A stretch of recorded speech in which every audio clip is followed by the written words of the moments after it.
एक भाई बहन रहते थे। बहन का नियम था कि वह अपने भाई का चेहरा देखे ही खाना खाती थी। हर रोज वह सुबह उठती थी और अपने भाई का मुंह देखने के लिए उसके घर जाती थी।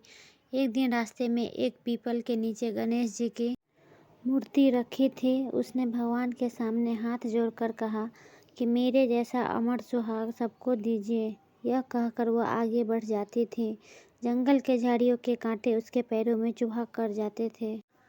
एक दिन भाई के घर पहुंची तो भाभी ने पूछा, पैरों में क्या हो गया है। भाभी को जवाब दिया कि रास्ते में जंगल के झाड़ियों के घिरे हुए कांटे पाँव में चुभ गए हैं। जब वह वापस अपने घर आ जाए तब अपने पति से कहा कि रास्ते को साफ करवा दो, आपकी बहन के पाँव में बहुत सारे कांटा चुभ गए हैं। भाई ने तब सारी झाड़ियों को काटकर रास्ता साफ कर दिया, जिससे गणेश जी का स्थान भी वहां से हट गया। यह देखकर भगवान गुस्सा हो गए और उसके भाई के प्राण हर लिए। लोग अंतिम संस्कार के लिए जब भाई को ले जा रहे थे तब उसकी भाभी रोते हुए लोगों से कही, थोड़ी देर रुक जाओ, उसकी बहन आने वाली है। वह अपने भाई का मुंह देखे बिना नहीं रह सकती। उसका यह नियम है। रोज दिन की तरह बहन अपने भाई का मुंह देखने के लिए जंगल में निकली। उसने देखा कि सारा रास्ता साफ किया हुआ है। जब वह आगे बढ़ी तो उसने देखा कि सिद्धिविनायक को भी वहां से हटा दिया गया है।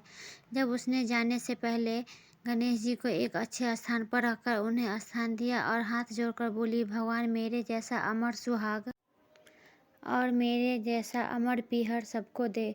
भगवान तब सोचने लगे, अगर इसकी नहीं सुनी तो हमें कौन मानेगा और हमें कौन पूजेगा।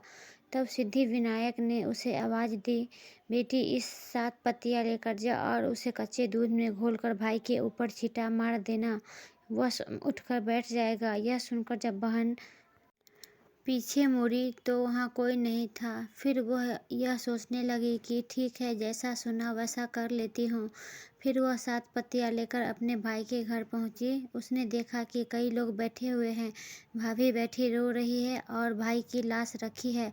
तब उसने उस पत्तियों को भाई के ऊपर इस्तेमाल किया। तब भाई उठकर बैठ गया। भाई बोला, बहन से बोला, मुझे बहुत ही गहरी नींद आ गई थी। तब बहन बोली, यह नींद किसी दुश्मन को भी न आए, और उसने सारी बात अपने भाई को बता दी।